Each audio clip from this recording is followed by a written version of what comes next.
Yeah, I know, I'm real sorry, but it looks like you're looking like right about the bridge of the nose. You're looking right about at the eyebrows. You're just ever so slightly taller. And now that we know that, you two can swap places and watch what happens, folks. Oh. Look at that. We can very clearly see one of our volunteers has actually shrunk significantly. I'm so sorry, it will be permanent. All right, let's give these two a big round of applause. One final time. Maybe we'll What are my boards? We can't really see a change in height because you're far shorter, but that's okay. All heights are wonderful. Yeah. You see, it'll become far more obvious if you just turn to face that hillside we just came up. Put your feet together and look down at that. You will notice your toes are now far out in front of you. They become much easier to see because we're now leaning backwards. But it gets even better if you want to turn 180 degrees. Face up that way. Put your feet together again, look down, you'll notice your toes have now almost completely disappeared because now we're leaning forward. But people often tell me something special happens when we lean forward. When we lean forward, people often tell me they feel a connection to the spirit realm. For this to happen, I need all of us to face that direction. Take your right hand, place it on top of your head. Stick your left arm way up behind your back and lean forward just a little bit. Because when you do, you should begin to feel, you should begin to sense the spirit of Michael Jackson. Thank you, thank you. That one's a real thriller, right, folks? Oh, if you guys don't like my puns, you can all just beat it. Yeah, I know, I'll stop. I know how bad the Michael Jackson jokes are, but he is my favorite underground artist. 6 feet underground, he's dead. Get it, just like this tour group. All right, but anyways, a bit more history about this cabin. It was not built here, not built by this. Mr. George Prather built it himself in 1939 when he purchased this land. However, he built it about 50 feet up that hillside. Though, due to a storm in January of 1940, it ended up sliding on down the hill. Does anyone have a guess as to what they think stopped this cabin right here? Who said tree? You said tree? Let's give her a big round of applause, folks. That's right. Thank you so much for the wrong answer. It's a very good guess. Most people tend to say it's those trees. However, it cannot be those trees, as those are California coastal redwood trees. They grow extremely fast, about 2 feet per year. They're also about 150 feet tall, making them approximately 75 years old, whereas this cabin was built in 1939, making this cabin about 84 years old. So it actually stopped it right here. It's that it slid down the hillside and right into the center of the mystery spot. All around, the forces were pushing and pulling, causing it to get stuck right here. Now, I do have a tool to demonstrate these forces firsthand. A tool of great scientific importance, of great monetary value. A tool so great that when I pull it out, I'm going to need us to provide as many and as loud of oohs and ahs as we are physically capable of to prove we have the level of enthusiasm needed.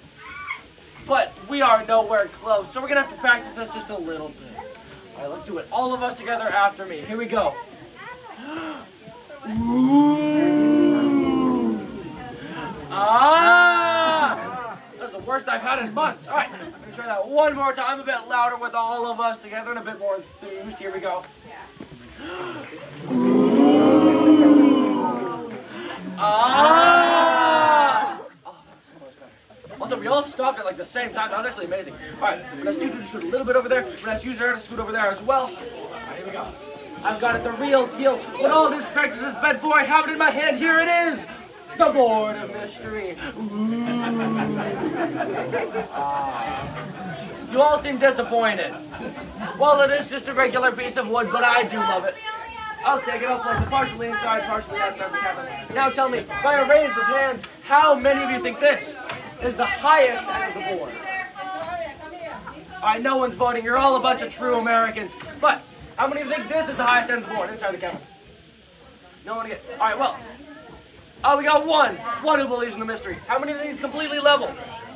Oh, the smartest people in our group. That's right, because if I take my handy-dandy personal level, listen to our board right there and ensure that it is straight. Straighten it out. That bubble is dead center. That's right. That's pretty cool. So, since that bubble's dead center, since that's a level surface, if I were to take my pool ball, place it onto here and let go, what should happen to it? It should stay. And stay it does. But that's not exciting. That happens on every single level surface ever. Oh, she's gonna knock my board. Oh, she knocked my board. You ruined the big reveal. Alright, you see, I'll roll it into the cabin. Then as it gets closer to the center of the mystery spot, the forces get strong enough to roll it up. That's right, now that's pretty cool. But you could certainly argue that this ball is rigged. You could say maybe it's motorized, magnetized, battery powered. I bet you're thinking of the tiny hamster in here running around, right?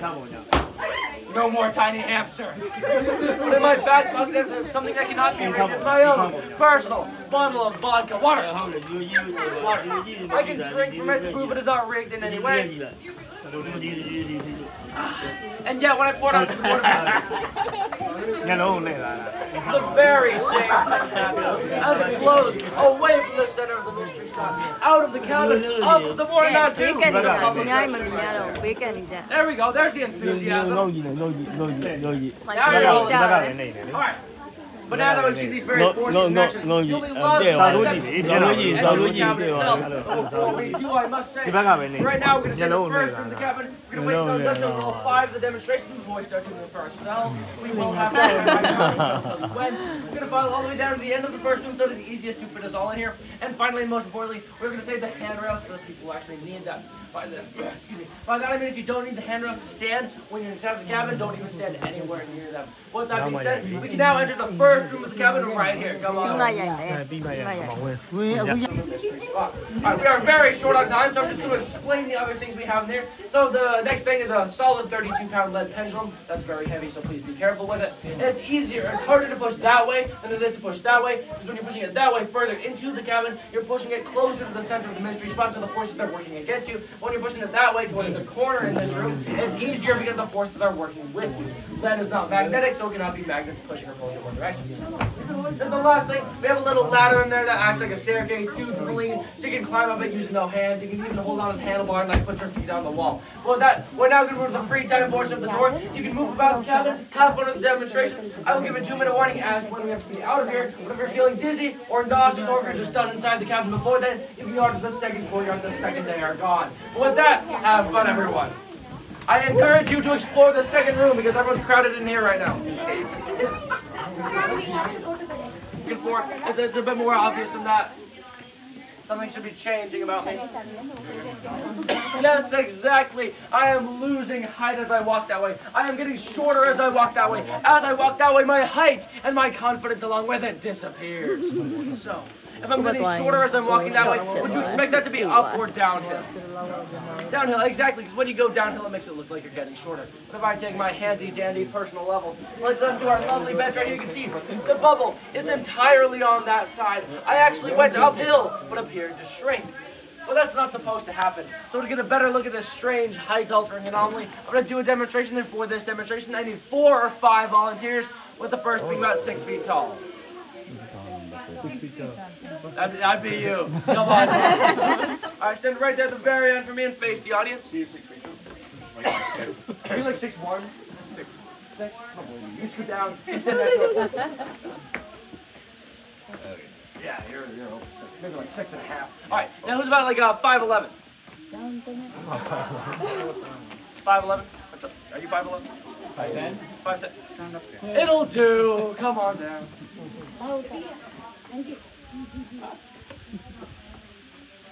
Yeah, that'll work. Now about 5'9".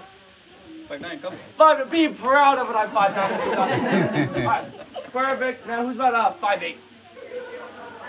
5'8". 5'8". Come on down. Alright, stand at the very end. You stay at the very end. Everyone in the middle. Evenly distribute yourselves a bit. And with that, you will notice we have just successfully created for ourselves a Verizon cell service bar. But it does get better, I assure you. I'm going to have all of you up there, look to your left and to your right to take into account who's taller and who's shorter. Because members of the audience then argue it's that roof line behind them creating an illusion. However, up there they cannot directly see that roof line, yet they'll still see the same end results we do out here. With that being said, are you all ready? Everyone ready? Alright. I need the 2 second to last people to swap places. Same level, if you okay to switch resolution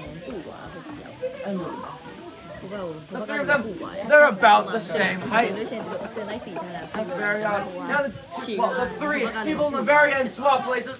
And then you start in the middle, you're the odd one out, so you She can spin in a doesn't circle. Yeah, there we go.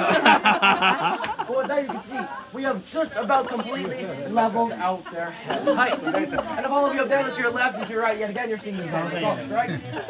Exactly. We sent the two taller people uphill, but they've shrunk. And we sent the two shorter people downhill, but they've grown. I'm happy to say that as of tomorrow, you're getting drafted into the NBA. And I'm so sorry, sir.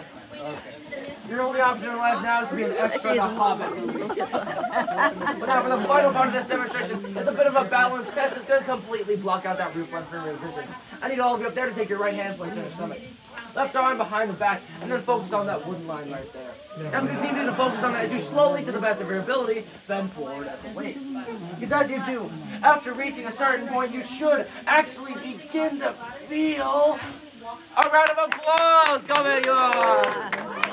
Thank you all very much. You've been lovely, but your time to shine is.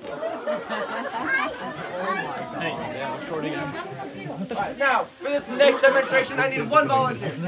While you're blocking it out and staying right there, I'm going to slowly drag this down, and then let this level with your eyes, quack like a duck as loud as you physically can, okay?